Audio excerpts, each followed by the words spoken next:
Olá, sejam bem-vindos a mais uma vez aqui na nossa sessão, na nossa série de entrevistas aqui do nosso site labyrinthian.info, né? Rumos do Diálogo, que se propõe a ser justamente essa série de entrevistas com vários especialistas das ciências sociais, humanidades, né? Para falar sobre os mais diversos temas.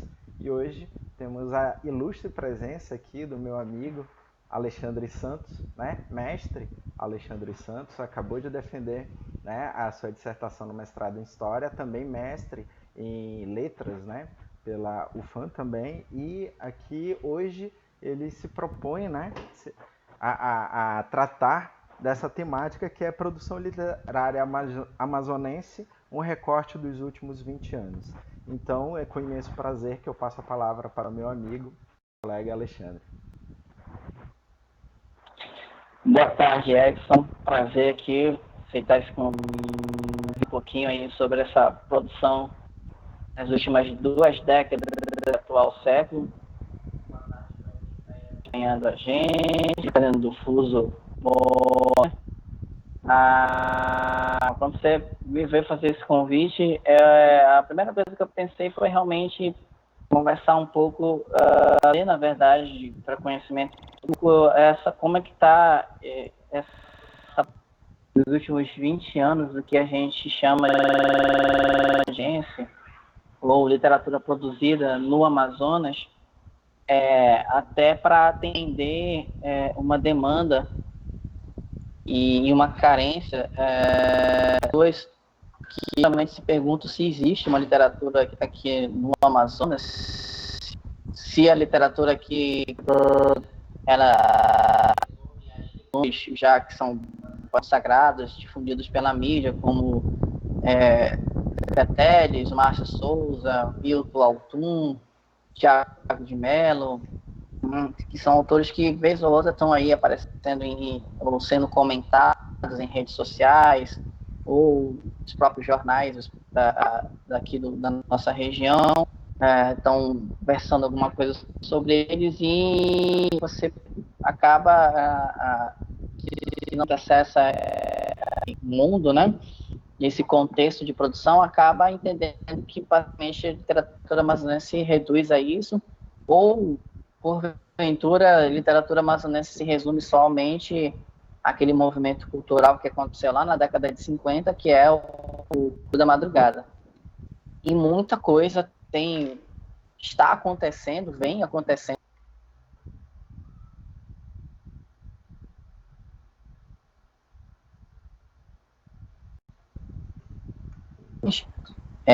E aí eu fiz algumas marcações que eu vou estar te apresentando ao nosso público de um modo geral, para compreender como é que se dá esse processo e como é que está se desenvolvendo, né?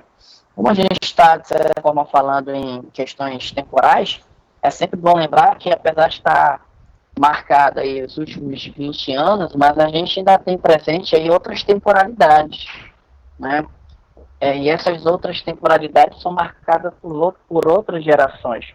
Um exemplo disso, eu não posso, por exemplo, descartar uma publicação atual de um poeta que é do Clube da Madrugada, surge no Clube da Madrugada, que é o Elson Farias, e continua publicando hoje, né? Então ele se enquadra dentro dessa temporalidade, mesmo, né, surgindo em outro momento, oriundo de um outro contexto cultural e tudo mais.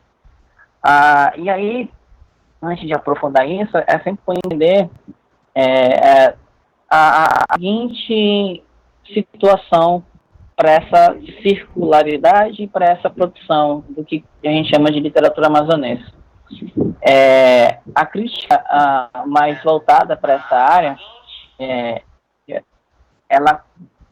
essa crítica mais voltada para a área, ela costuma ser categórica em expressar a seguinte premissa.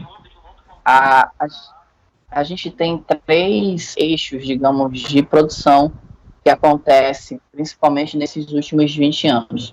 O primeiro é aquele ainda institucional, o canônico, né, de autores que vez ou outra aparecem na grande mídia e que são aí escritores do que a gente chama da editora Valer, que tem uma importância muito grande nessa produção literária no nosso estado. Mais à frente eu vou comentar um pouquinho. Então a gente tem essa produção canônica, que são escritores também que estão associados à Academia Amazonense de Letras e outras entidades que estão, por sua vez, relacionadas ou conversam diretamente ou indiretamente com o governo do estado e os governos municipais. A outras são aquilo que a gente chama de literatura marginal, né? Que são os candidatos a poetas, candidatos a contistas, escritores romancistas, escritores de um modo geral, que até pouco tempo antes dessa pandemia costumavam se reunir em praças, promovendo eventos culturais, em bares, né, mais tradicionais, principalmente da região central da cidade, naquele espírito bem boêmio mesmo, que a gente tem observado, que é de uma tradição literária aí, universal.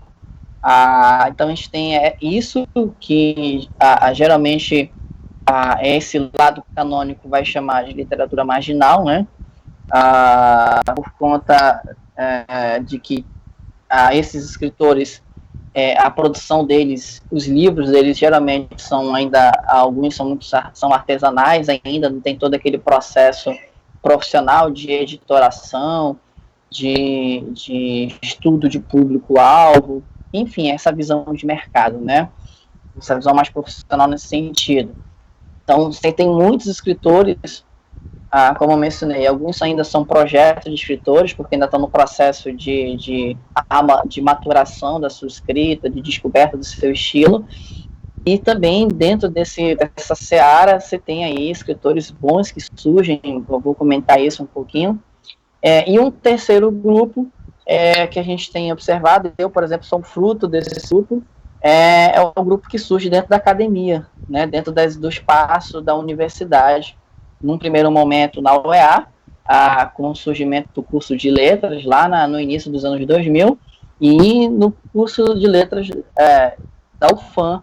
Então, você vem observando que por teses de doutorados, por dissertações de mestrado, não somente reduzido a letras, mas de repente da própria história, utilizando a literatura como uma abordagem de pesquisa interdisciplinar, você tem aí o surgimento de escritores e de críticos da literatura, de professores que, por exemplo, como o Alisson Leão, que surge, que é um professor da Universidade do Estado do Amazonas, é escritor, premiado, inclusive, também exerce a crítica literária, o Marcos Frederico Kruger, e tantos outros aí que a gente ficaria o dia todinho falando de nomes, ainda cometeria algumas injustiças por não falar de alguns. Então a gente não vai se ater tanto a essa questão dos nomes, né? Então a gente tem, em resumo, esses três grandes eixos de produção, e isso tem movimentado bastante a cidade, a nossa região, quando falo Amazonas, mas por incrível que pareça, isso não tem alcançado a população em geral. Quando você se afasta mais um pouco da região central, ou mesmo ali da academia e de determinados cursos da área de humanidades, você percebe que as pessoas não têm o menor conhecimento, ou um conhecimento muito pouco, sobre essa dita, né, literatura amazonense. E aí eu costumo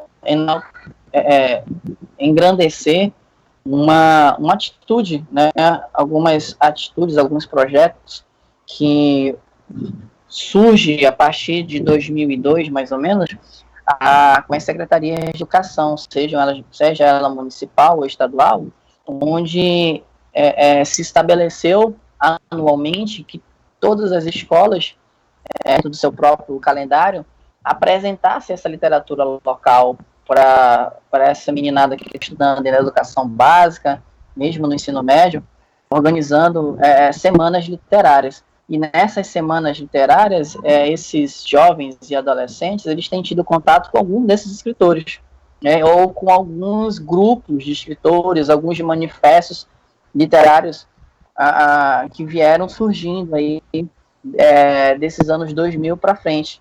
E isso é bastante louvável, né? Porque, querendo ou não, você estimula a leitura, principalmente de um público de alunos que não costuma ter o hábito da leitura por várias situações, né? E promove também o trabalho do escritor local. Dentro desse contexto, a gente vai ter, por exemplo, um pouco mais de evidência, autores como o Roy Jefferson, o Jean Santos. A gente vai ter grupos literários, o Miguel de Souza também, que é um poeta, amigo meu do Clube Literário do Amazonas, grupo a qual eu pertenço também. A gente tem o Thiago Haikai, que é um escritor que já conseguiu aí um bom espaço no mercado editorial, onde já tem livros dele, por exemplo, se tornando paradidáticos de algumas escolas na rede salesianas, por exemplo. Então, como eu mencionei, a dinâmica está muito intensa desse surgimento de novos escritores, de grupos. Logicamente que outros grupos acabaram não dando certo, escritores, mas isso faz parte da seleção natural, digamos assim, né? Não basta ter o talento, você tem que trabalhar o talento. E é uma contradição, né? Independente desses 3 eixos que eu acabei de comentar aqui para ti, a gente ainda percebe uma carência muito grande desse acesso a essa informação, dessa literatura. Quando não, quando você tem um acesso ainda de senso comum, você geralmente costuma associar que um livro de poemas, por exemplo, feito por algum poeta daqui, produzido por algum poeta daqui, ele, na percepção desse leitor, esse poeta tem a obrigação de falar sobre as belezas naturais do Amazonas, sobre as questões mitológicas, né? Uma temática que, de certa forma, são importantes, uma questão de promoção da identidade cultural da nossa região, mas que já está um pouco superada, né? E quando eu digo superado, porque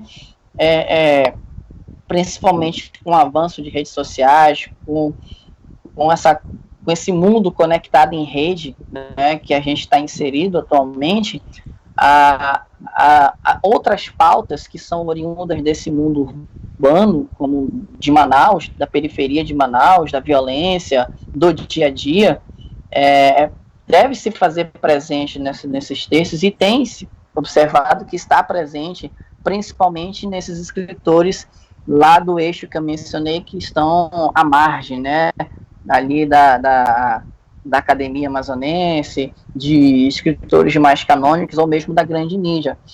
Mas, vez ou outra, esses escritores conseguem atravessar essa fronteira, principalmente com iniciativas que a gente tem observado nesses últimos 20 anos, aí um pouquinho mais, do SESC, que todo ano promove um concurso que já é bastante prestigiado, um concurso de literatura muito bem organizado em diversas categorias, e isso tem promovido, digamos, a ascensão e o conhecimento da parte do público de diversos escritores, né? É bom também destacar que eu acho muito legal quando, de repente, um escritor como o Márcio Souza, o poeta já falecido Aníbal Bessa, só para ficar nesses 2 exemplos, esses 2 indivíduos, quando você percebe que algum desses escritores, eles assumem alguma secretaria de cultura, né?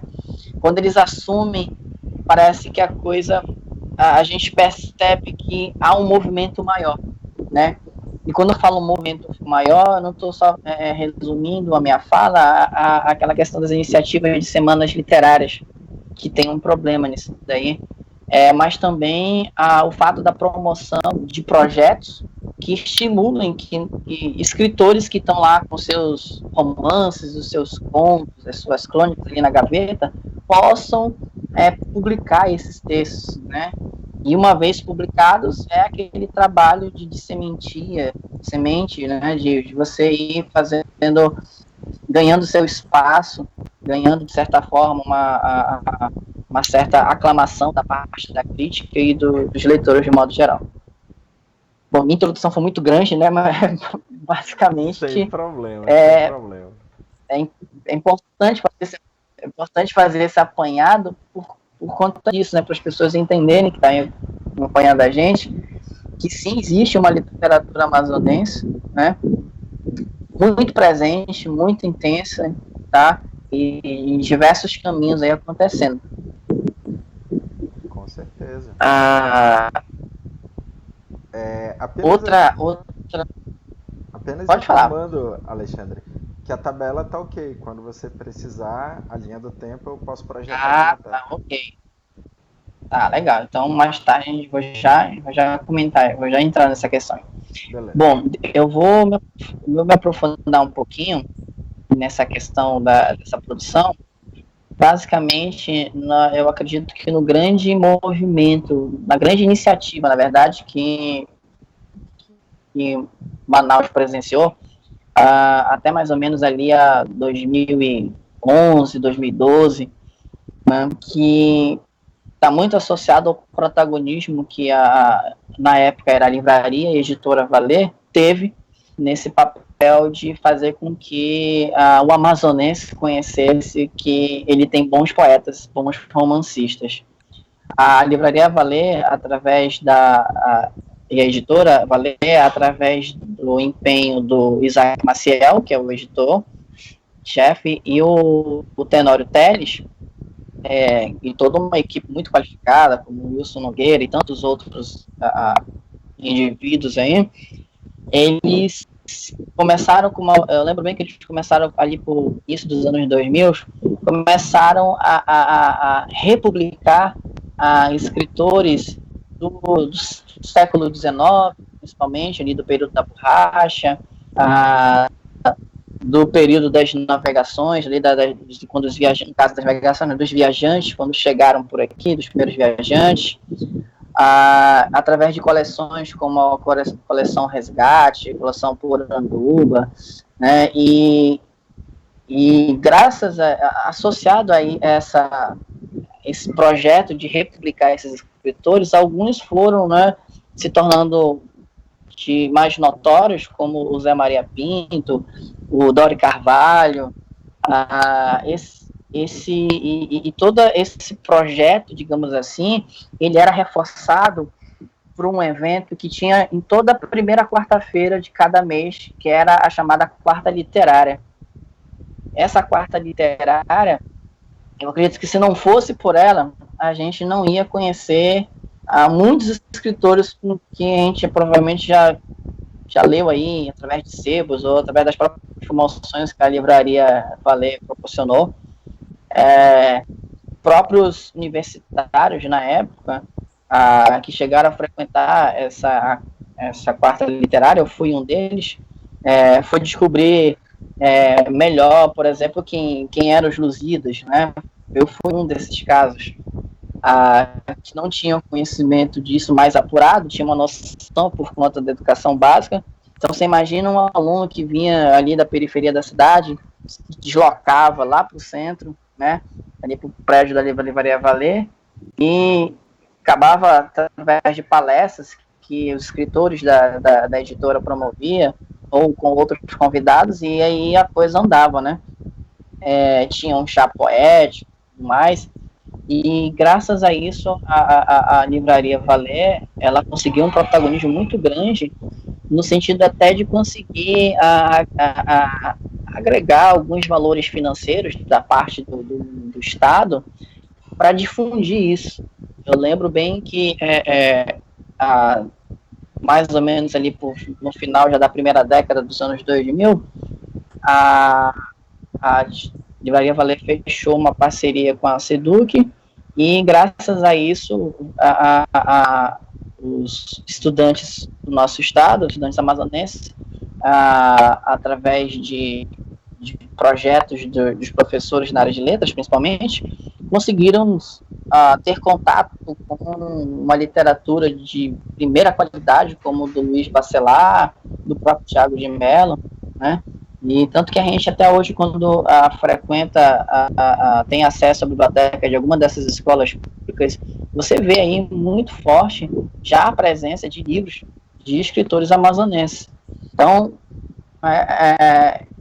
essa iniciativa, né, é só um exemplo, é só a ponta do iceberg para mostrar que várias outras iniciativas, que não só movidas pela Avalia, eu destaco a Avalia porque ela teve um papel muito importante nisso, fez com que surgissem novos escritores e a população, de modo geral, ali essa população estudante, de ensino médio principalmente, tivesse acesso a algum desses livros.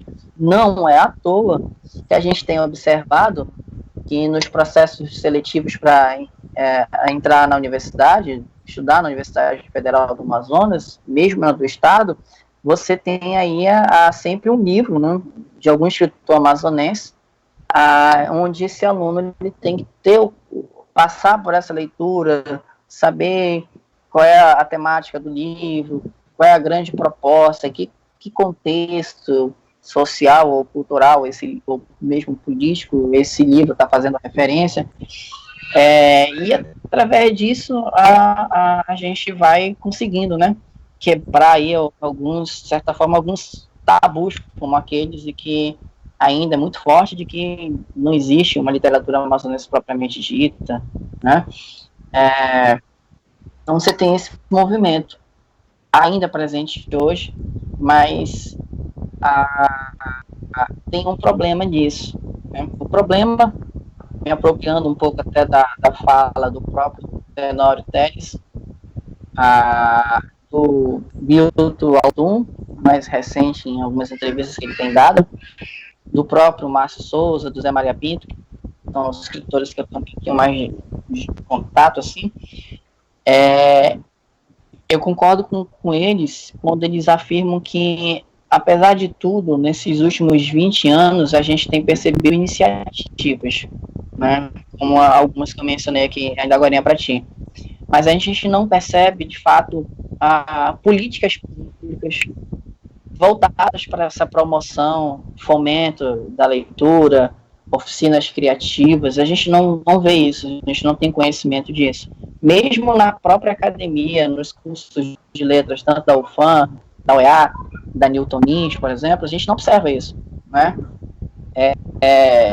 E esse problema, ele, de certa forma, ele ecoa na sala de aula, lá na educação básica.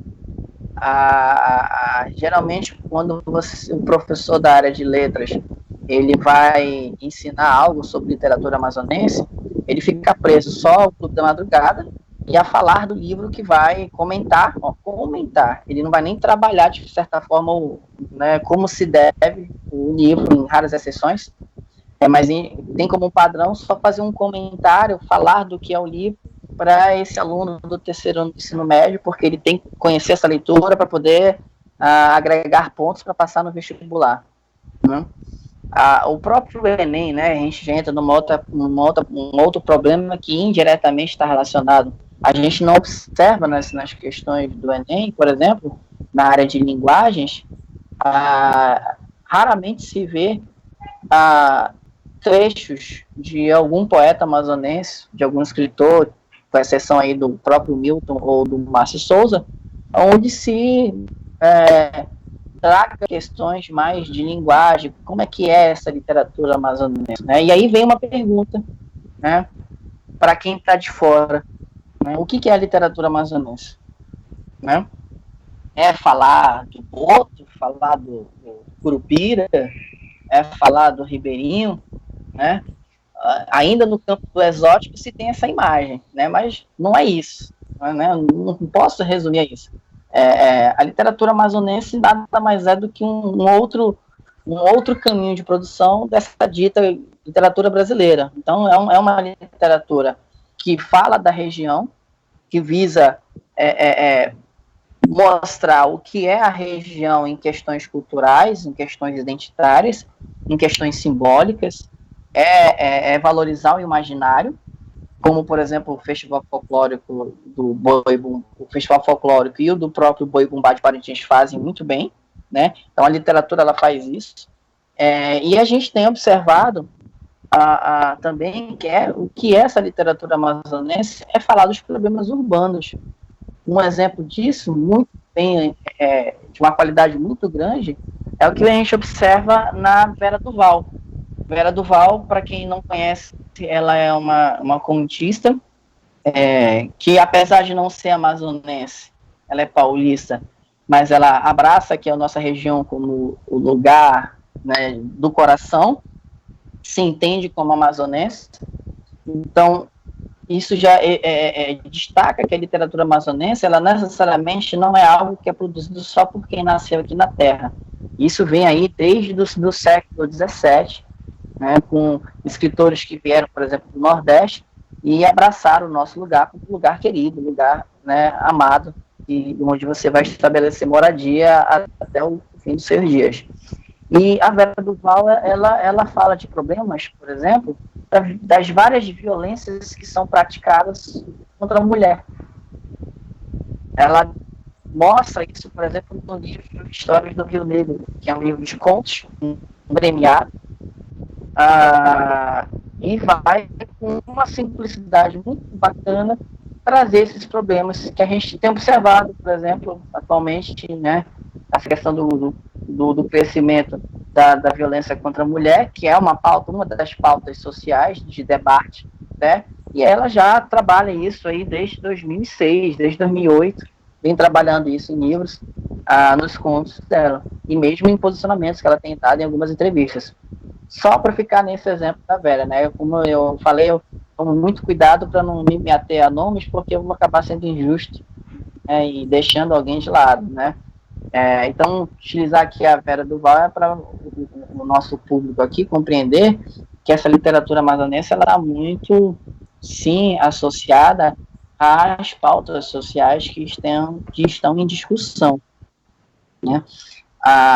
A gente pega, por exemplo, a gente observa, por exemplo, em alguns poemas da Astrid Cabral, por exemplo, outra poetisa premiada, de uma escrita de muita qualidade. A gente observa, por exemplo,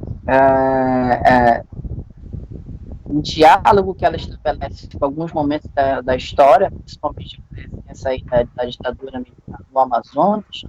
Percebe como ela, através de um discurso poético, ela traz um posicionamento político sobre alguns comportamentos, né, sobre como se deu essa ditadura, como aconteceu essa presença dessa ditadura civil-militar aqui na nossa região. E ela é uma escritora dentro dessa contemporaneidade, né, desses últimos 20 anos.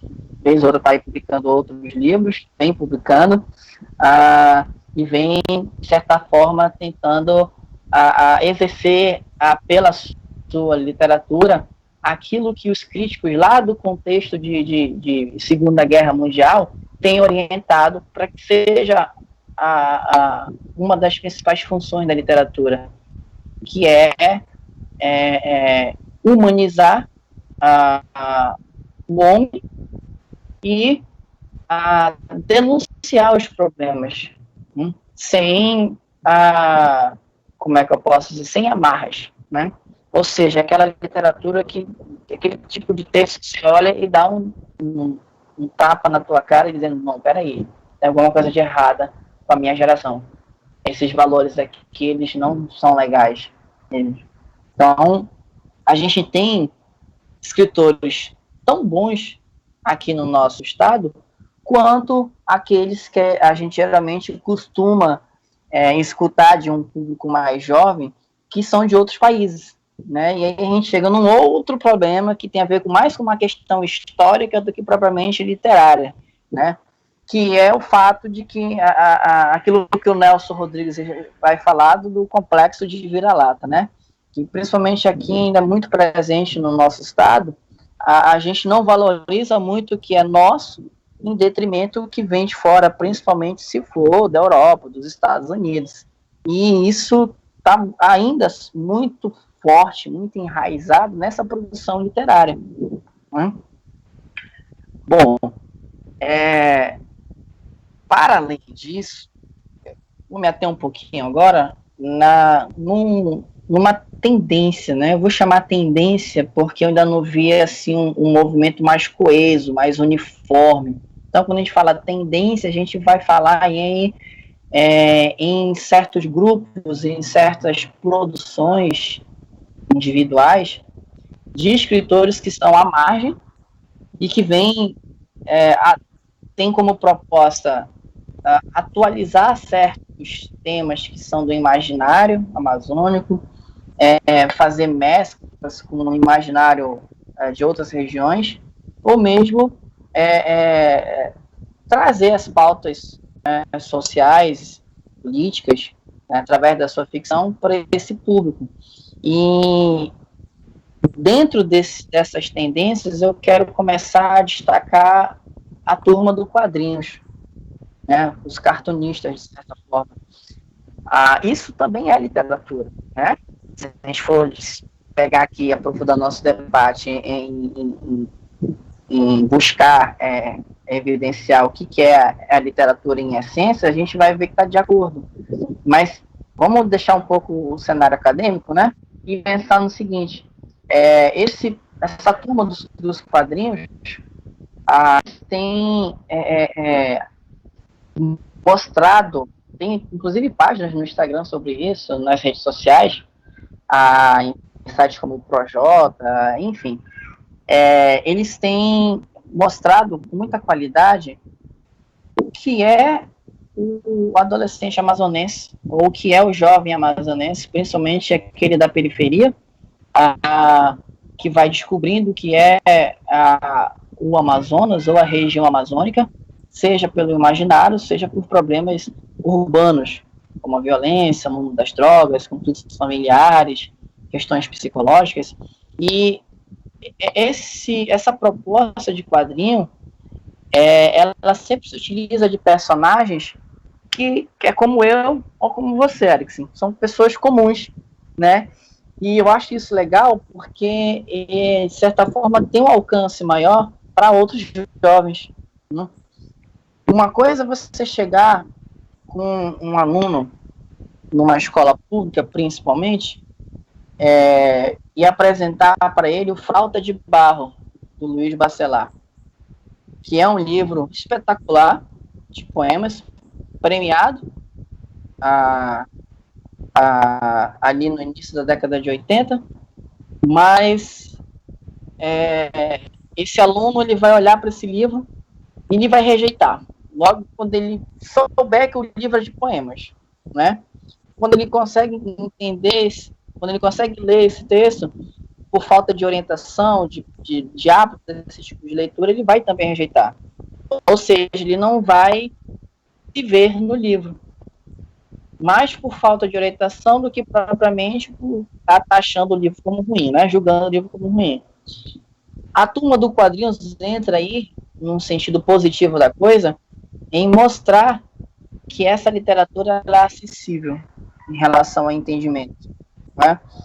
Isso, querendo ou não, faz com que esse aluno ele desperte o interesse por a leitura, nem que seja pela leitura do quadrinhos. E aí depois você vai avançando nos estágios, né? Conforme você vai amadurecendo essa leitura. E nisso eu vejo um papel primordial do professor. Independente de ser um professor da área de letras, né? Mas eu vejo que um professor da área de história, um professor da área de letras, um professor da área de humanidade de um modo geral, vez ou outra, fugindo um pouco daquele conteúdo programático adotados pelos documentos públicos, se esse professor ele consegue mediar esse conhecimento, vamos pensar na história, se esse professor de história ele consegue com clareza, através de alguma referência literária, mostrar para o aluno o que foi a cabanagem ou os primeiros anos da economia da Baixa, e muito livro, na verdade, na ocasião publicado sobre isso, ele vai fazer com que esse aluno entenda melhor os processos históricos dessa temporalidade, como também despertar a leitura literária nesse aluno. Então, eu vejo o papel da educação muito forte nisso daí. Mas também, né, olha, eu louvando aqui, mas também é algo que é um desafio ainda, que a gente tem. Eu, você, somos professores, né? A gente percebe que é um papel muito forte nisso, porque, querendo ou não, a gente tem uma mídia aí que já educou pelo menos umas 3 gerações que antes de você ler o livro, você tem que buscar o resumo. Ou você tem que assistir ao filme, né?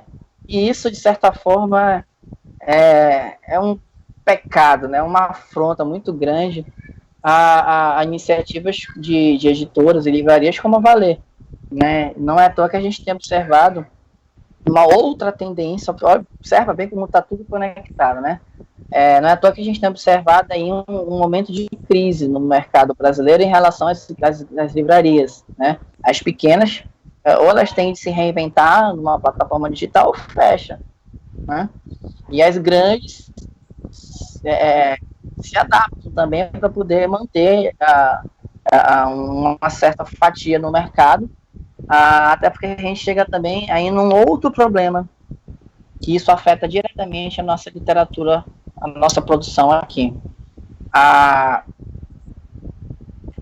Você, Alex, quando estava provavelmente no ensino médio, e vamos partir do princípio que talvez você já conhecia alguma coisa, né, do que era literatura aqui do nosso estado. E aí, vamos supor que você faz, na época, a Livraria Valer estava aberta, né? Ou você ia ali na Livraria Nacional. Você ia encontrar, você vai ali, de repente, encontrar um livro do Tiago de Mello, né? Aí você vai, ali, toda aquela empolgação, já ouviu falar sobre o Tiago, já na escola, fez trabalho, e aí você vai buscar o livro dele, e você tem o problema do preço do livro, né? Sendo que você é de uma escola particular ali de pequeno porte, ou você é de uma escola pública. É meio complicado pedir para esse aluno, né, esse jovem, comprar esse livro, né? Eu mesmo só passei a ter acesso a mais livros quando eu já estava na graduação, né, eu já recebendo uma bolsa para estudar, aquela coisa toda, então eu já separava uma determinada quantia e comprava 1 ou 2 livros, ou esperava aquelas promoções que a Valer fazia no final do ano, né? E enquanto as pessoas no final do ano iam para o shopping comprar roupas, eu saía muito feliz das livrarias com 2 ou 3 sacolas de muitos livros, até onde o dinheiro permitia eu comprar, né? Hoje em dia você percebe, não tem mais a Livraria Valer, mas você tem sebos. Você tem o sebo do Poeta Celestino ali na praça, né, da Eleodoro Balbi, do Dr. Balbi. Você tem o sebo do Ed Poeira, né? Sim, ainda tem a Livraria Nacional, que está resistindo, né, esses espaços. E, querendo ou não, é através desses lugares, a banca do Joaquim, ali no Largo São Sebastião, que é onde, inclusive, o Milton Altum costuma fazer o lançamento dos seus livros, né, dos seus últimos livros foram lançados lá. Esses lugares, que eu diria que são lugares de resistência, o sebo do alienígena, por exemplo, também na região central, é o lugar onde esses novos escritores estão surgindo. Mas são escritores ainda que estão naquele eixo que eu classifiquei, que estão à margem. Marginal, que não está ali, que ainda não foi abraçado, ou ainda não foi observado pela academia, né? E isso é até um pouco da minha crítica. Olha aí, eu mexendo agora no vespeiro aí, né? Que conheço gente lá de dentro bem, então olha aí eu aqui mexendo com isso. Mas é um problema que não é só da academia daqui nossa, né? As academias de modo geral, é o problema do cânone, né? Já debatido, bastante debatido nas universidades, que, querendo ou não, você demora a ser reconhecido, né? Em toda uma questão política, de relacionamento pessoal, comercial, até social. Então é um longo caminho para esse escritor que surge, um escritor muito bom, que surge ali em um evento patrocinado pela banca do Joaquim, ou promovido ali pelo Celestino, que vez ou outra tá promovendo eventos e atraindo grupos, né, de escritores, candidatos a escritores, mas esse escritor, ele percebe que ele não vai ele acaba se frustrando, né? Muito passa por esse processo. Ele acaba não observando que isso não vai dar em nada e ele tem que comer, né? Ele tem que trabalhar, ele tem que continuar estudando, em alguns casos. Todos temos, e não dá, principalmente no nosso país, não dá para viver, né? São raros os casos onde você consegue viver do ofício de escritor, né? Como o Márcio, o Souza, o Thiago de Mello, o Milton Altum, que já tem todo um caminho já que ele percorreu. Mas um dia ele estava ali, né, nesse exemplo de frequentar uma banca ali do Celestino nas feiras de domingo, ali no Eduardo Ribeiro, né, divulgando o seu espaço. Tá? Então você tem esse cenário, que é de resistência, é um desafio muito grande. Querendo ou não, isso tudo dificulta para que essa população em massa ela tenha acesso a esses livros, né, ou esses poemas. Uma coisa que eu acho muito legal, principalmente de 2010 para cá, que foi com esse aprofundamento das redes sociais, o Orkut, o velho senhor Orkut, o vovô Orkut, ele foi um dos promissores nisso, né? Uma página também chamada Recanto das Letras, que está ativa até hoje, tem sido um espaço na internet, lógico, tem outros, né? Mas eu vou citar essas duas para deixar claro para quem está aqui acompanhando a gente, que foram dois espaços virtuais onde esses escritores começaram a ter os seus leitores, né? Começaram a ser lidos e criticados, porque o escritor ele precisa da crítica, né? Senão ele não existe. Ele precisa ser criticado, tanto no sentido bom como no sentido ruim da coisa, ainda mais quando ele está nesse processo ainda de dar os primeiros passos, de tentar alcançar um mercado, de se consolidar na área. E aí, nisso, entra aqui na nossa região, eu vou destacar dois movimentos. O primeiro é um que surge dentro da UFAM, através da revista Cirrose, a famosa revista Cirrose, para quem conhece algumas histórias de bastidores, ali com o Marcos Ney, o próprio Márcio Santana, ali no curso de filosofia, principalmente, onde a proposta, como eles ainda se intitulam até hoje, é serem os poetas ou os escritores indigestos, né? Intragáveis. Ou seja, é uma crítica a essa questão institucional e canônica. E estão aí, não só resistindo, como já conquistaram seu protagonismo, né? Dentro dessa produção literária desses últimos 20 anos. Não é à toa que tem uma moça, não me foge o nome dela agora, que está terminando um estudo de dissertação de mestrado, que está trazendo para nosso conhecimento quem é a revista Cirrose. Né? A revista Cirrose, ela hoje, atualmente, ela tem, principalmente na figura ali, olha, eu sendo injusto já, para que se alguém deles estiver aqui me assistindo, eu vou logo pedindo desculpa. A gente tem ali o Rogério e o próprio Márcio Santana, muito atuantes, principalmente nas redes sociais, publicando fanzines, né? Para quem desconhece o que é, fanzines é uma espécie de publicação manual, onde cada um manda o seu texto, e aí alguém, como eu ou você, Alex, você vai lá, organiza isso no Word e tira várias xerox, né? E distribui isso em praças públicas, em ônibus, em escolas, e dessa maneira o público vai conhecendo quem tu és como escritor. Então, a revista Cirrose, ela tem ainda, né, ela ainda está presente nesse espaço, nesse contexto de produção, através dos seus fanzines, e vez ou outra participando de alguns eventos que eles mesmos promovem, ali no Bar do Caldeiras, né, aqueles bares ali mais próximos, por exemplo, do Remos, que não convinha a gente adentrar aqui na profundidade do assunto, mas como eles se propõem a ser esses escritores indigestos, é natural que eles circulem em lugares onde você não vai ver a mídia, né? Onde você não vai observar que eles são comentados numa escola, em semanas literárias, né? mas isso não tira em nenhum momento o crédito deles, né, a contribuição que eles têm dado, porque, querendo ou não, a existência deles já faz com que outros escritores que têm alguma coisa na gaveta, né, algum material na gaveta, cheguem até eles e se faça conhecido, né? Então, por volta dos anos mais ou menos de 2002, 2001, mais ou menos, a gente começa a observar já o início desse processo de protagonismo dessa revista Cirrose. Eu mesmo tive uma experiência muito rápida, de alguns meses, de Cirrose, né?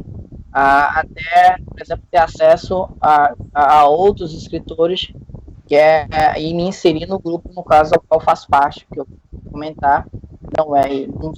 Não é a minha fala, não é bem puxando sardinha agora, né, que eu vou comentar, mas tem uma certa relevância, que é o Clube Literário do Amazonas, que é o Clube Literário do Amazonas, que é o CLAM, que é um grupo que surge dentro daquela iniciativa que eu mencionei lá, da livraria Editora Valer, das quartas literárias.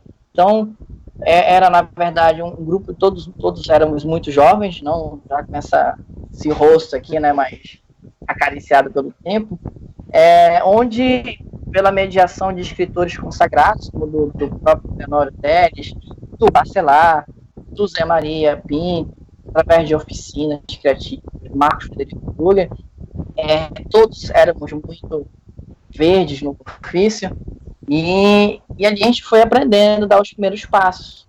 Eu já mencionei um dos escritores que surge dentro desse grupo, que é o Thiago Vaicá, e outro é a Poliana Furtado, que inclusive já foi indicada para o Prêmio Jabuti, né? Uma poesia, ela é uma poetisa que traz toda uma sensibilidade feminina nos seus textos que é muito forte, né? E tem uma profundidade muito grande. Ela trata o universo feminino nessa simplicidade. Ela chama a atenção de questões existenciais que só o público feminino vai entender, mas também, em alguns momentos, chega a uma dimensão universal, como a gente observa em alguns escritores como Manuel Bandeira, por exemplo, né, de uma linguagem mais simples, mas de longo alcance de profundidade em relação aos temas. O Miguel de Souza, que é um outro poeta também de uma boa qualidade, e esse grupo, ele foi responsável por muito tempo de lançar, dentro desse contexto de produção, principalmente ali a partir de 2009, outros grupos. A gente tem, por exemplo, o grupo do Poemas em Formas, que é um grupo de somente composto por poetas, por poetisas, no caso, somente por mulheres, e que visam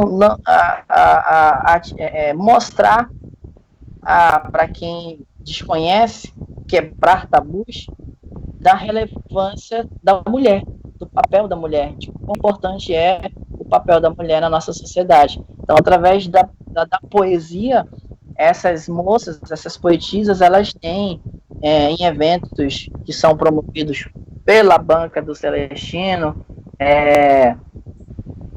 ou mesmo em escolas da rede municipal, porque muitas são professoras da educação básica, elas têm conseguido, de certa forma, apresentar, por exemplo, para uma adolescente que tem ali as suas inquietações, rabisca alguns versos, e de repente sonhou em ser escritora, como uma Vera Duval, ou como uma Astrid de Cabral, mas é tímida, não sabe para onde ir. Então, esses grupos, eles têm cumprido muito bem o seu ofício, né? E todos eles dialogam, né? Então, para quem conhece o que eu estou falando, quando tem esses eventos, sempre na região central, em eventos, a comemoração ao Dia do Escritor, ao Dia da Poesia, ao Dia do Poeta, a gente observa que tem muitos escritores ali, candidatos a escritores, ou mesmo recebendo o apoio de escritores que já são consagrados. Por exemplo, é comum você ver ali o Zé Maria Pinto, né, fazendo a mediação, ajudando na organização. Zé Maria Pinto, para quem não conhece, já é um um poeta já de uma longa estrada, pertence à Academia Amazonense de Letras, e sempre está contribuindo aí, principalmente com alguns ensaios literários, para que a gente conheça os conceitos da literatura, ou mesmo conheça alguns escritores. Ele mesmo, por exemplo, me ajudou muito no meu primeiro mestrado de literatura. Eu analisei um estudo um pouquinho mais aprofundado sobre um poeta do início do século passado, que é o Otávio Sarmento. Graças ao Zé Maria Pinto, de pesquisa, de revistas acadêmicas de letras, descobriu esse poeta que voltava ao orçamento. Ou seja, já volta aquela questão da produção que surge dentro já do outro eixo, que é a produção acadêmica, né, que a gente tem observado aí a mestrandos e mesmo alguns doutorandos trazendo essa questão da literatura, né, destacando o protagonismo que ela tem. Bom, é isso, né? Inicialmente é isso, né? Aí depois a gente vai mostrar aquela tabelinha para organizar aí. Sim, com certeza. Fala muito boa, eu tava aqui me deliciando mesmo. Tenho vários comentários a fazer, várias referências, mas eu vou me segurar um pouquinho porque a gente já tem algumas perguntas, né, aqui do grupo Labirintia, e não apenas, né, tem alguns comentários aqui de Manaus, logicamente, o nosso público mais próximo, só que a gente tem algumas perguntas de outras partes do país, justamente de pessoas que se veem ali tanto na área, essa contribuição, né, duas contribuições que eu vou te fazer agora, os questionamentos, são de dois profissionais de letras, né, que trabalham na área de ensino básico, e justamente eles se veem aí nessa mesma realidade que tu acabou de falar. A primeira é da professora Isabel, ela elogia a tua fala e ela é do Rio de Janeiro, do ensino básico do Rio de Janeiro, e ela faz aqui o seguinte questionamento sobre as histórias em quadrinhos e a aplicação, né, o uso de literatura, né, no ensino básico, né, e ela queria saber a tua opinião, né, justamente como dinamizar melhor isso, e como você bem mencionou, é uma realidade que tanto eu quanto você, enquanto professores e também enquanto acadêmicos que trabalham com a área de literatura, eu mais especificadamente, né, com história medieval, né, tem algumas histórias em quadrinhos que a gente utiliza, né, eu fiz até um artigo ano passado, né, escrevi, publiquei e tal, justamente para a utilização da história em quadrinhos, né, que a gente tem, e isso de certa forma, né, faz parte do universo do aluno, né, e eu acho que é justamente isso que a professora Isabel queria colocar, ao teu ver, né, como que a academia consegue perceber, se percebe com bons olhos ou maus olhos, justamente essas novas metodologias e abordagens utilizadas no ensino de literatura, de história, ela coloca aqui. Esse daqui seria o primeiro ponto. O segundo ponto é do professor João Pedro, ele também é professor de literatura, só que da Bahia, e ele fala aqui justamente sobre, eu conversando com o Jean, né, você citou aqui, né, vai ser o nosso próximo entrevistado da semana que vem. Nosso próximo. Escritor. E já fica um convite para assistir, ótimo, ele é um bom escritor, né, logo, eu acredito que ele também já vai estar conquistando esse espaço que é de resistência, que são os primeiros, ele vai conseguir. Isso, já tem um certo renome também é meu colega, né, de profissão, a gente trabalha junto na mesma escola, né, a gente comentando sobre essa questão do cenário amazonense da literatura fantástica, que é mais ali os meandros que ele trabalha, né? Isso. Uhum. E eu acho que uma coisa que a gente teve comentado é justamente sobre essas oficinas criativas e esses centros, lugares, né, de produção literária, que é justamente o que o professor João Pedro coloca aqui, lá na Bahia, né? Como você falou sobre esses lugares de produção literária e qual a importância que você vê justamente para essa nova safra de produtores, né, tanto regionais, no caso, quanto também a nível nacional. Você acha que tem um futuro, né, essa produção literária? É outro questionamento do professor João Pedro. Tá, vamos lá. O primeiro, né? A questão da academia, ou vamos de mencionar de uma outra maneira, como não somente a academia, mas como o mercado editorial, né? Porque a gente está falando de ensino. Aí, se a gente está falando de ensino, a gente fala, de certa forma, a gente fala de paradidáticos, né? Pensando em ensino. Como é que elas têm observado isso? Olha só, eu vou sempre estar falando da Valer, mas não é puxando do brasa, né? Porque ela parece ser a única que está dando braçadas já há alguns anos, ainda que tenha ali só como editora atualmente, né? Mais ativamente participando desse processo. Por isso que eu vou estar citando sempre, né? A gente observa que alguns escritores que são da editora Valer e que também são da Academia Amazonense de Letras, eles têm se reinventado nesses últimos 15, 20 anos. O que significa isso? O público deles tem sido jovens e adolescentes. 2 exemplos muito bem sucedidos disso é o próprio Zé Maria e o Elson Farias. O Elson Farias, inclusive, inspirado nas descobertas de mundo do neto dele, vai produzir o Aventuras do Zezé na Floresta Amazônica. Né? Um bom livro ali para aquele público que está no Fundamental 2, né?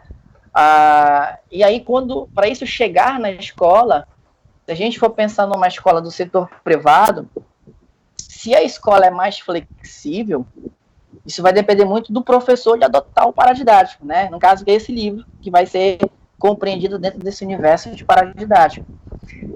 Na escola pública, isso já tem a ver com o papel das secretarias. Então, está muito relacionado com quem está à frente da secretaria, né? Lembrem bem que eu comentei que eu acho muito legal quando um escritor vai e assume uma secretaria de cultura.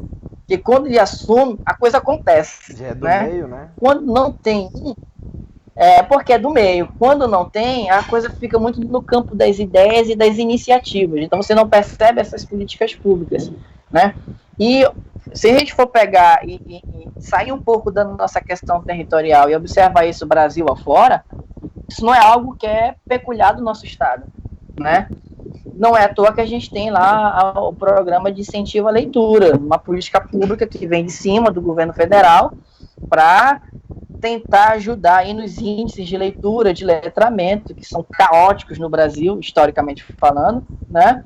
Mas a resistência e o desafio é imenso, né? Principalmente para aquele professor que está ali na sala de aula, né? Lidando com esse público. Então, o espaço, o canônico, a academia, ela tem se movimentado, mas eu vejo que de uma maneira muito tímida, né? Nisso entra a importância de outras práticas, que eu vou chamar assim de práticas. A gente tem aí, eu vou destacar o próprio Jabuti, Prêmio Jabuti de Literatura, a Feira de Livros de Paraty, que acontece todo meio de ano. Nesse não deu, né? Porque, enfim, né? Estamos num contexto pandêmico, não do jeito como deveria acontecer. A gente tem aí o Prêmio Nestlé de Literatura e algumas academias de letras, elas promovem também alguns cursos que ajudam nessa circularidade, nessa promoção de novos escritores. É comum que se tenha observado que alguns desses escritores que foram premiados ou que conseguiram um lugar de honra ao mérito, esses escritores, eles têm conseguido chegar, às vezes por iniciativa própria, outras vezes são patrocinados, eles têm conseguido chegar à escola. Mas é uma escola ainda particular, do setor privado, como eu mencionei. Você tem um outro universo, uma outra realidade quando vai pensar nessa atuação da academia em escolas públicas. Geralmente, o que se tem observado aqui no nosso estado? Só teve um momento que foi aquela parceria que eu falei da livraria e editora Valer com a Seduc, para poder fazer a publicação dos livros dos escritores daqui da nossa terra, e depois disso houve ainda um silêncio, né? Então, quando você fala de literatura aqui, esse professor, se ele tiver o livro, ele vai e divulga esse livro para os alunos. Mas não é algo que vem de uma instituição ou do canônico, né? Como eu mencionei, a gente tem um problema, e concordo com os escritores que já falaram sobre esse assunto. Aqui no nosso estado, a gente ainda tem o problema das iniciativas e a ausência das políticas públicas. Pensando em outros estados, né, eu acredito que esse é um problema que a gente compartilha, né? Porque é algo estrutural, é algo histórico, é algo cultural. A segunda, não sei se eu respondi a primeira, né? A segunda, que tem a ver com essa questão dos quadrinhos, os últimos eventos que eu tive contato, que eu participei ou que eu tive conhecimento, antes dessa loucura da pandemia, principalmente de metade de 2018 para cá, eu observei uma tendência de que esse quadrinhos, ele é todo trabalhado de uma maneira artesanal, então não é aquele quadrinho como a gente vê numa banca, né, de revista. Esses quadrinhos, se um professor tem acesso, e ele até mais é um professor que está atualizado com as atuais propostas de ensino, principalmente da área do letramento literário, ele vai utilizar esses quadrinhos em sala de aula, tá? Porque, como eu mencionei um pouquinho atrás, né, esses quadrinhos, eles não é aquela coisa só do puro entretenimento ou de trazer um herói que derrota o vilão. A profundidade é um pouquinho maior, né? É trazer a questão da identidade, problematizar o contexto, trazer a questão da identidade cultural. E aí, esse quadrinhos, ele se apresenta como um material riquíssimo para a realização eficaz do processo de ensino e aprendizagem, né? Como eu falei, não é algo que fica preso somente a letras, né? Mas eu vejo ali muito em diálogo forte sociologia, história e a própria área das letras. Pensando no mercado editorial, a gente tem observado aí dois fenômenos, né? O primeiro é transformar a leitura de alguns clássicos adaptados para os quadrinhos. É muito comum a gente ver, por exemplo, um romance a história da Cartomante lá do Machado de Assis, transformada em quadrinhos, né, adaptada, e outros clássicos da literatura. Isso eu estou falando num contexto nacional, já eu chego no contexto local. A gente tem observado também alguns temas da história, como Guerra dos Canudos, a questão dos bandeirantes, o movimento da Farroupilha, isso transformado em quadrinhos e para ser adotado como paradidático em relação aos professores. Isso numa dimensão nacional. Numa dimensão local, aqui do nosso estado, você não vê isso ainda. Por isso que eu destaquei a palavra tendências, quando eu fui falar um pouquinho mais desse grupo aí que está surgindo, que é principalmente da turma do Cartoon. Na livraria Saraiva, a gente tem observado um grupo também de amantes da leitura, de curiosos, de algumas pessoas que vêm ali da UFAM ou que vêm da OEA, que conseguiram o espaço aquele espaço de lançamento dali da Saraiva, do Manauara Shopping, ou mesmo na livraria Leitura do Amazonas Shopping, para chamar o público e conversar. Mas eles não costumam ainda ter a prática de falar sobre literatura produzida aqui no nosso estado. E isso é o pessoal do Cartoon, né? É o pessoal do quadrinhos, né? Porque quando você vai produzir um quadrinho, já que a gente já falou um pouco do Jean, né? O Jean participa desse processo.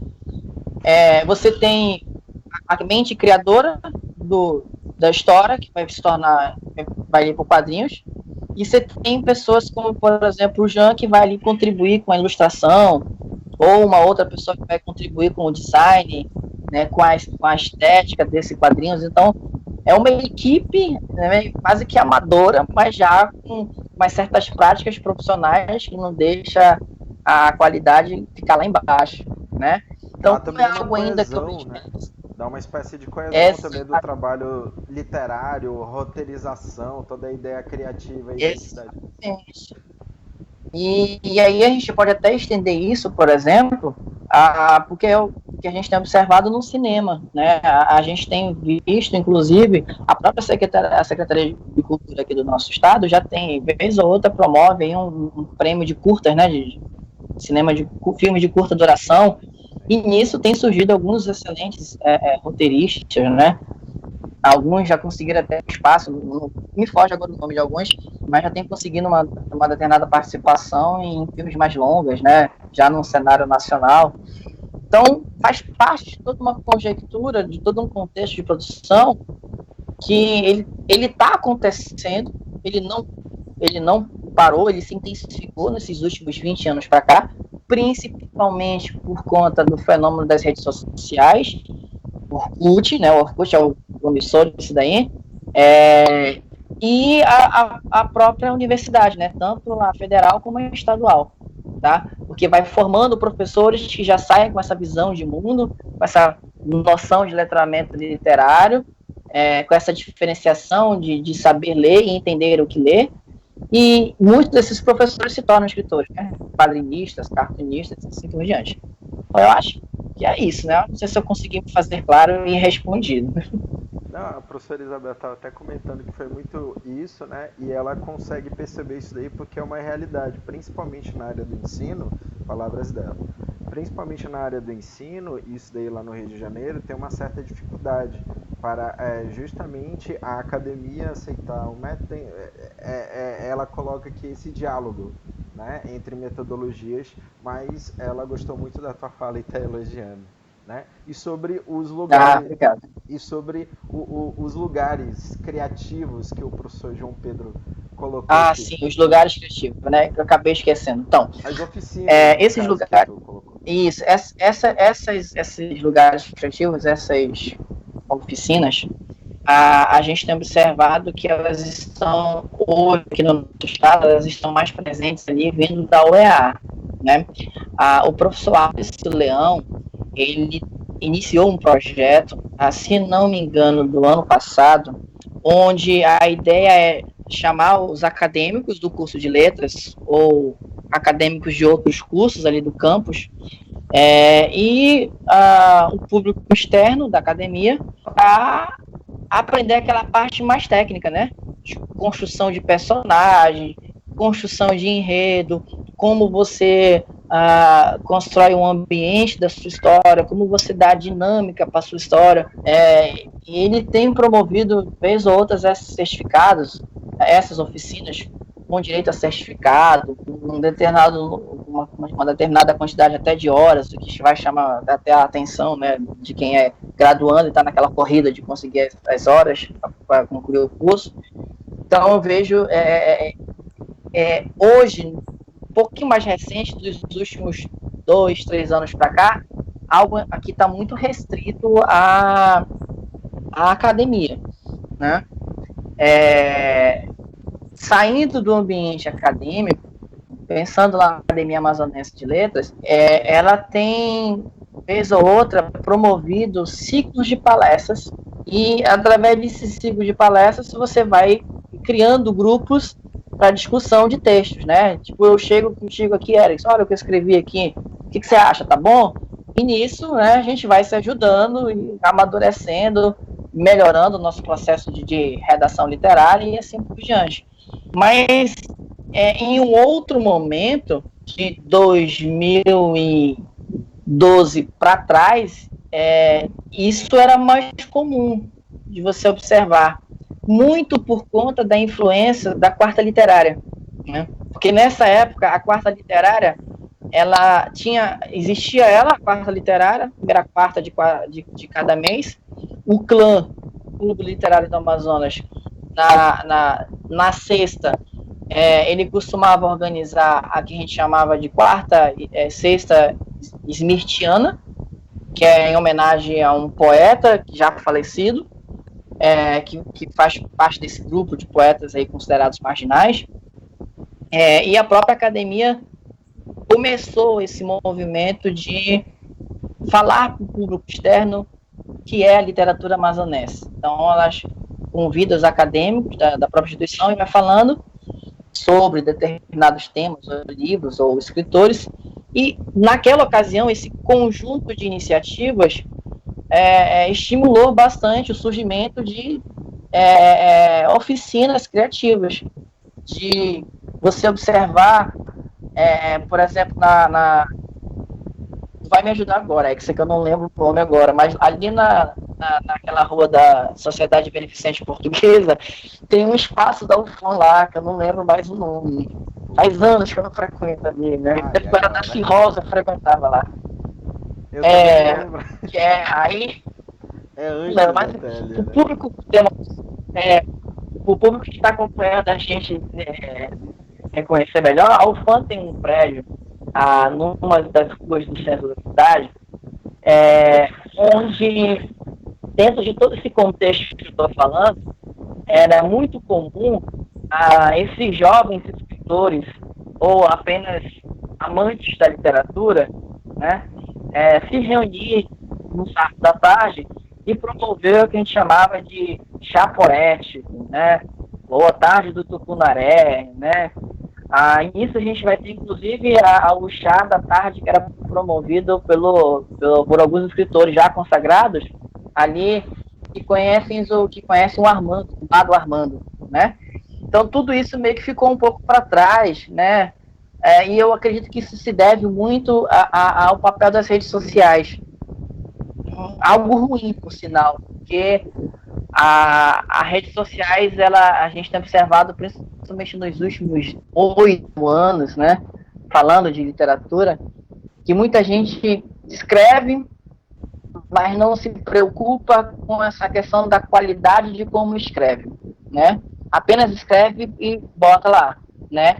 E aí acaba virando esse canal de publicação pelas redes sociais, não importa se é Twitter, se é o Instagram, o Facebook ou outras redes sociais, acaba se tornando um espaço de confissão amorosa, confissão sentimental.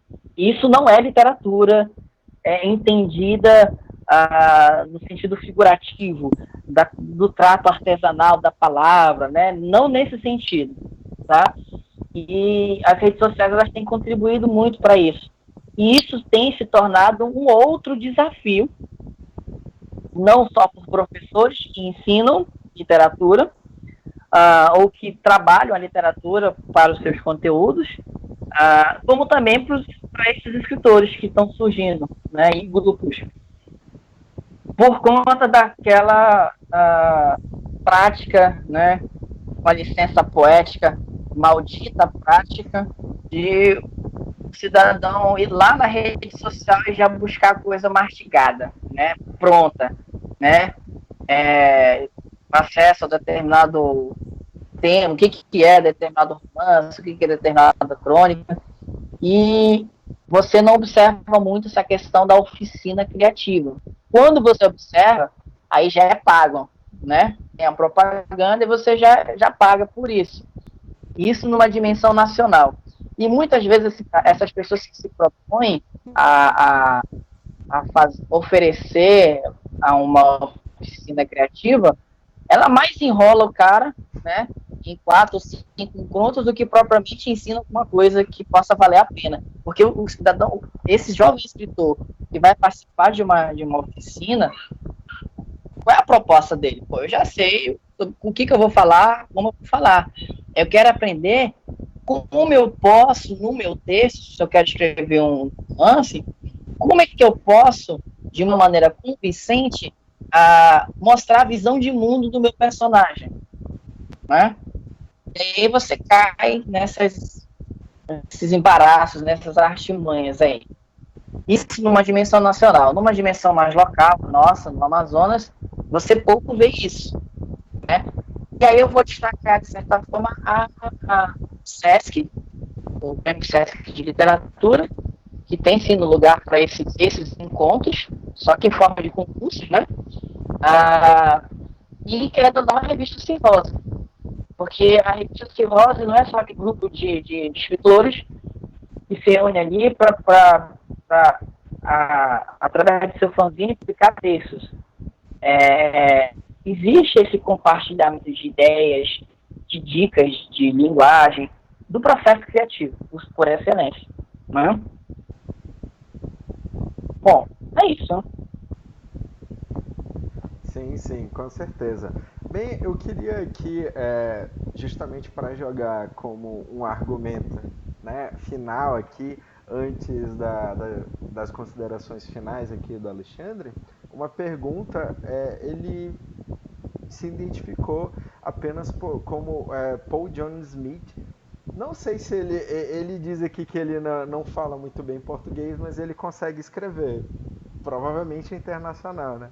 E é o que ele chama aqui de iniciativa de cocriação, que é o nome que ele deu, acho que é um conceito mais internacional do que a gente estava falando a respeito.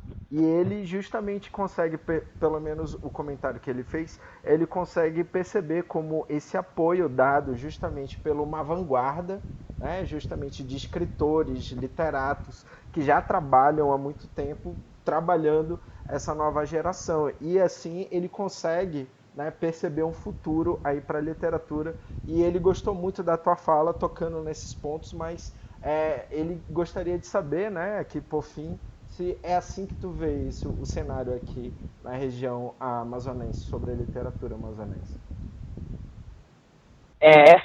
Utilizando esse termo, né, da vanguarda, esses escritores mais consagrados, eles não têm, digamos assim, se posicionado de uma maneira neutra nesse processo de estimular o surgimento de novos escritores. Só que o que acontece, né? A gente tem a questão política da coisa, né? Até pouco tempo, até alguns 6 anos atrás, mais ou menos, a gente via eventos de porte internacional sendo realizados aqui, né, da literatura.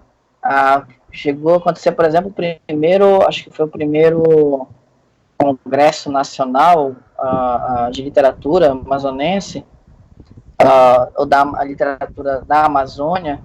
Chegou a acontecer pelo estado todo, em alguns municípios do estado, na capital, o Flip Floresta, mas são sempre muito iniciativas, aquilo que eu já destaquei algumas vezes, né? E isso tem partido geralmente desses escritores de vanguardas. Então, a gente já afirma, né, que o papel deles é muito importante nisso. Porque uma coisa é você chegar e aprender a escrever um conto com um professor doutor de 30 anos de magistério na universidade, que está ali só no campo acadêmico e teórico. Uma coisa é você aprender a escrever com Tenório Teles.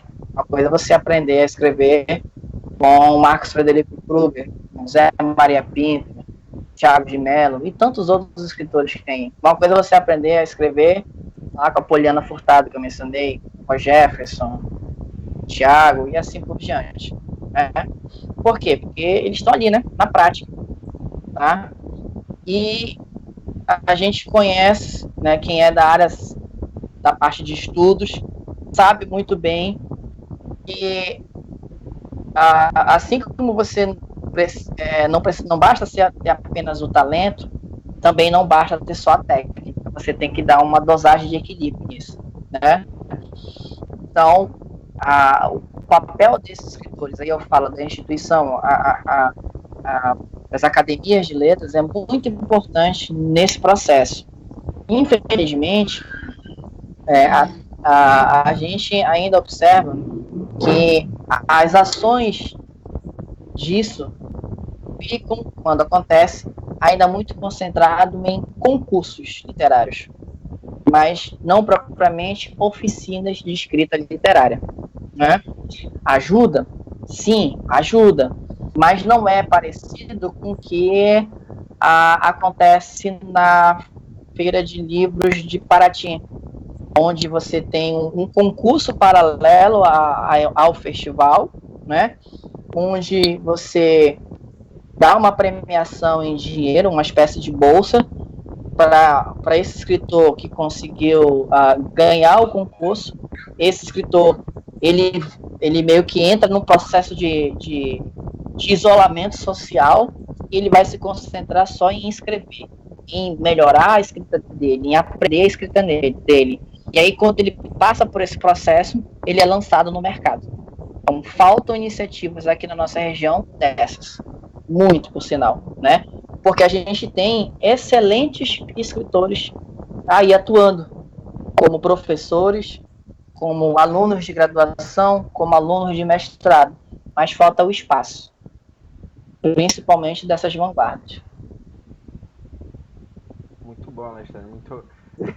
Gostaria que, por fim, né, de agradecer, antes de tudo, e de colocar aqui o espaço para as suas considerações finais, agradecimentos também, falar um pouco do teu grupo de pesquisa, o grupo ali de literatura do Amazonas também, que eu acho particularmente uma excelente iniciativa, né? Então fica aqui aberto aqui o espaço ainda para você. Então, eu vou iniciar as minhas considerações por aquela tabela lá que a gente tinha combinado, né, para mostrar para o público. Já está aqui. Já. Pois é. Vou colocar aqui. O pessoal está enxergando? Se me falar, eu comento. Eu vou iniciar minhas considerações por aí. E aí encerro com o grupo, né? Sim. Bom, já posso começar aí? Tá aparecendo pro pessoal? Pode, tá aparecendo aqui. Tô só aumentando. Então, olha só. Gente, essa planilha é um rascunho que eu tinha feito já há um tempinho, né? Tanto que vocês vão observar algumas lacunas que tem um crítico literário também. Então, é meu papel, né? Observar o que está em evidência, o que está em produção, tanto do ponto de vista de um mercado mais canônico, né, como também desse dito marginalizado, né, que está aí à margem desse mercado editorial. E aí, por uma questão meramente cronológica, a gente vai destacar aí os Dois Irmãos do Milton Altum, né, pelo fato de ser publicado ali no início, realmente, do ano de 2000, exatamente. E aí a gente vai observando que tem se reservado, isso eu estou falando de mercado, no meu sentido, numa questão mais crítica, tá? A gente tem observado que a maioria desses autores, eles são consagrados já, à dita vanguarda, e tem se entrado em revezamento, né, de alternados aí essa questão da publicação. É legal? Lógico que é. Alguns desses livros, inclusive, fazem parte de bibliotecas de escolas públicas aqui do nosso estado, né? Mas o problema é que fica só preso a isso, né? Falta essa abertura ainda, né? Se vocês forem observar com um pouquinho mais de calma nessa tabela, tirando aí um ou outro escritor que você não vai ver tão presente na grande mídia, a gente basicamente não tem esses escritores que estão ali participando mês a mês ou em eventos mais de dia do poeta, dia do livro, tudo mais, dia do escritor. Assim, a gente não vê os textos desses caras, né? A gente não vê isso. E tem gente muito boa produzindo, só que é tudo muito artesanal ainda. Então há um abismo muito grande desse candidato escritor, nesse sentido que eu coloco aqui, né? Não na ideia de que ele seja ruim, mas há um caminho muito longo para ele trilhar, né?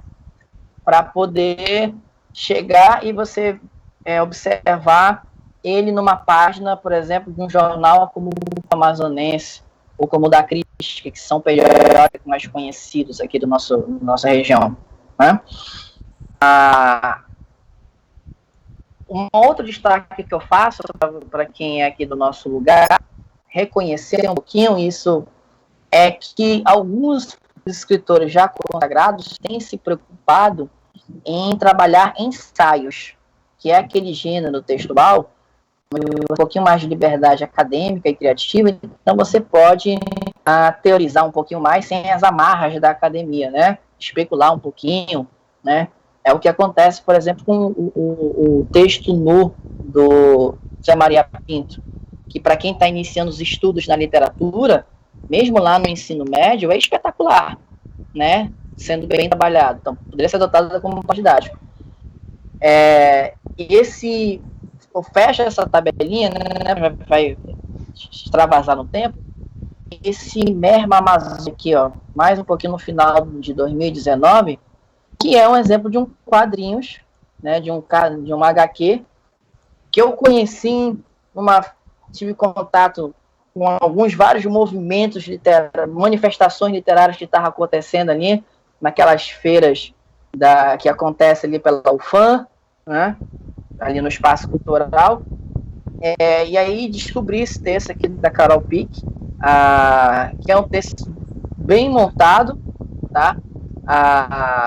E que trabalha algumas temáticas amazônicas. Então, isso para o aluno que está lá no sexto ano do ensino fundamental, né, que vai ter contato com isso, ele vai achar sensacional, né? Não vai ter que chegar no ensino médio, se chegar a ler um Harry Potter, por exemplo, né, ou a história do Percy Jackson, né? Então ele vai ver que tem um material de qualidade sendo feito, tá? Mas isso depende muito aí da questão do professor e tudo mais, né? Bom, dado esse momento aí, observando também isso, eu vou destacar aqui não somente o meu grupo, mas eu vou observar, eu já fui falar dele, né? É complicado falar de mim. Na UFAM, a gente tem observado, tem um grupo de pesquisa chamado Grand Flexa, e tem o GLIP, que é o Grupo em Língua Portuguesa, que, vez ou outra, estão aí trazendo os estudos sobre os escritores.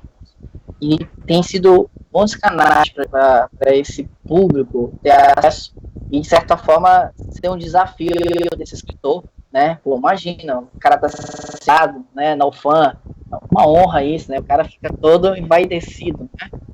E esses grupos que têm se tornado bastante atuantes nos últimos anos. A UEA também tem tido alguns grupos organizados por professores lá que tem o Alisson Leão, que tem privilegiado essa produção amazônica. E dentro dessa seara, eu senti falta de uma coisa que é simples, que é onde aí entra essa iniciativa.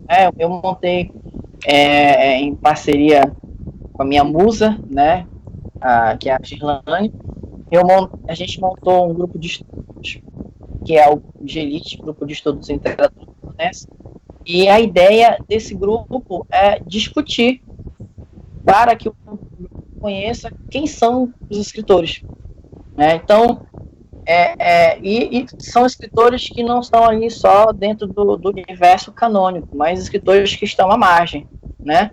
Então, a gente tem se reunido aí a cada 3 semanas, ou feito reuniões mensais, e feito comentários, né? Eu venho mediando essas conversas, fazendo um trabalho de crítico mesmo, de mostrando como se eu tivesse, né, a gente estivesse numa sala de aula de uma universidade, mostrando como é que é a escrita desse escritor, a gente especulando qual seria a proposta do livro desse escritor e assim por diante. E a ideia é contribuir, porque, como eu falei, a carência ainda é muito grande por um monte de coisas, desde o processo de escrita criativa, do lugar de escrita criativa, como uma carência muito grande de incentivos mais consistentes para que as pessoas conheçam e saibam o que é e que existe uma literatura amazonense de altíssima qualidade, e não ficar preso somente em 2, 3 ou 4 nomes, né? É isso. Muito obrigado, primeiramente, muito obrigado. Agradecer sua fala, agradecer a esse testemunho, né, que é meio que é um testemunho de um movimento, de uma parcela de produção cultural que você mesmo se insere e que a gente consegue perceber tão palpável, né, tão vívida, né, também de certa forma aqui no cenário, no contexto regional, né. Também pelo meu contato que eu tenho com pessoas do meio, o próprio Jean também, né, meu grande amigo que trabalha, né, vive de ser escritor, né, também a gente conversa muito sobre isso. Sim. Como também eu queria fazer uma referência, né, também dentro aqui das considerações finais, a respeito desses lugares criativos, lugares de criação. E uma coisa que tu falou que eu achei muito importante, e eu me coloquei no lugar, principalmente ali no centro da cidade de Manaus, na época que eu estagiava na SEC, ali na Praça Eliodoro Balbi, né, o Palacete Provincial. Sim, sim. Estagiário já não ganha tanto, né? Graduação e história menos ainda, né? Então meio que ocupava meu tempo de uma forma, né? E eu não ganhava tanto, como tu bem colocou, no máximo um acesso a uma bolsa, entendeu? Que não vai dar para muita coisa. Mas mesmo assim, aqueles lugares ali do centro, principalmente após a reforma, tem todo o contexto histórico também, por conta do patrimônio. Depois da reforma da praça, né? Da Praça Eliodoro Balbi, ali a conservação dos sebos, né? Ali entre a praça, ali na rua também do Colégio Dom Pedro II. Entre o museu, né? O museu, a própria biblioteca pública, né? Como um lugar até hoje, né? Depois da reforma também, como um lugar de criativos, né? De reunião dessa criação, dessa cultura literária e quadrinesca também aqui na cidade, né? Fazer referência a isso, fazer referência a sebo, como tu bem referenciou, né? O alienígena, o alienista e o sebo do meu amigo Einar com a Virgínia, que vocês também conhecem. Ah, né? sim, o Einar. Sebo é de poeira, né? Eu acho que muito do que está aqui nessas estantes eu comprei lá. A própria Livraria Nacional. Aqui também na minha biblioteca tem uma parcela muito grande do sebo do Einar. Né?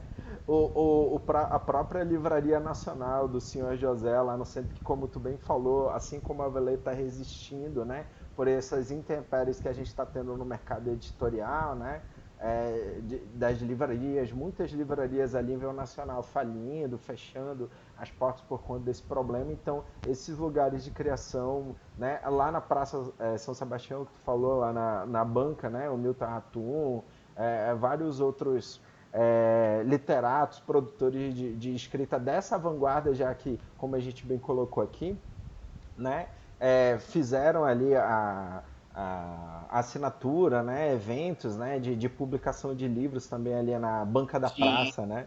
Então, esses lugares eu acho muito importante a gente conservar para essa cultura literária, né, para a produção regional, não das histórias em quadrinhos, dos roteiros, né? Os clubes, a gente tem também o Jean organizando o Elfa, né, que é o Encontro de Literatura Fantástica. Sim. Né? É muito importante, eu vejo como iniciativas muito importantes. Né? E assim, era isso, como consideração final, agradecer novamente ao Alexandre pela fala, pela contribuição, pela troca aqui, né? Eu acho que de conhecimento, que esse daqui é o principal objetivo do Rumos do Diálogo, esse conhecimento para trazer para o público em geral, de dentro da academia, de um contexto mais sério, né? E também agradecer as pessoas que participaram, né? Os nossos interlocutores aqui, agradecer o Douglas Ferreira, né, da UFAM, que sempre está prestigiando a gente, a Girlane, que está aqui presente assistindo, o nosso colega, né, de história, o Rifat Lima, né, amigo de longa data, o Iago, meu amigo, e também do grupo Labyrinthia, né, que tem um alcance internacional, como a gente viu, o professor João Pedro da Bahia, a professora Isabel do Rio de Janeiro, com as perguntas, né, a gente percebe que não são problemáticas ou realidades que a gente encara, a gente percebe tanto na educação básica quanto na produção criativa, na literatura, apenas uma questão regional, mas a gente consegue perceber o panorama mais geral, né, da coisa. E o Paul Smith, que provavelmente é de fora do país, mas ele fala que ele consegue escrever bem português. Agradecer a todo mundo, o engajamento foi alto. Umas 82 pessoas assistindo aqui, eu acho que é isso aí. Prestigiar legal, o meu amigo, né, Alexandre Santos, e por fim... Então, Eric, deixa eu só fazer um convite, deixa eu quebrar o protocolo. Tu me conhece, sabe que eu adoro quebrar protocolos, né? Olha só, se de repente algum escritor aí que está assistindo a gente, né, não se acanhe, né, deixa eu, com humildade, me procure, né, que aí a gente faz esse processo da crítica, né, faz os comentários, bota esse cidadão para ser conhecido, que eu acho que precisa muito disso, né? Como eu falei, tem muita gente boa escrevendo aí e pouco acesso à visibilidade dessas pessoas, né? E sem literatura, você sabe que não dá, né? Sem produção literária, o ser humano ele não é ser humano, né? Já diria o Antônio Cândido, a literatura humaniza, né? Grande mestre Antônio Cândido. Por fim, eu deixo aqui o agradecimento de todo mundo, né? Inclusive meu, o lisonjeio muito grande. E também eu já deixo aqui, comunico a todo mundo que quiser entrar em contato com o Alexandre, né, com o grupo, né, de literatura do Amazonas, eu vou deixar tanto no vídeo que a gente vai editar no YouTube, vai ficar o contato dele, né? Da mesma forma que a gente fez com o Bruno Pacífico, né? Da tradução do livro dele, né? Do ano passado, a gente deixou anunciado, vai dar esse apoio, né? A gente também vai dar esse apoio se você aqui fazendo, né? O recado, fazendo valer aqui o recado do Alexandre, se você é produtor de cultura literária, você escreve, se você quer ter uma certa, né, uma certa ajuda aqui do grupo do Alexandre, vai estar o contato dele também fixo, tanto no vídeo no YouTube, quanto também aqui na nossa página do Labyrinthian, no grupo, né, Labyrinthian Artes, Ciências Sociais e Humanidades, e também no nosso site, né, labyrinthian.info, acessa lá que vai estar todas as nossas entrevistas aqui e essas contribuições sensacionais, como foi mais essa, né, com Alexandre Santos. Muito obrigado, Alexandre. Obrigado você pelo convite, querido. Até a próxima aí. Até a próxima. Tchau, tchau.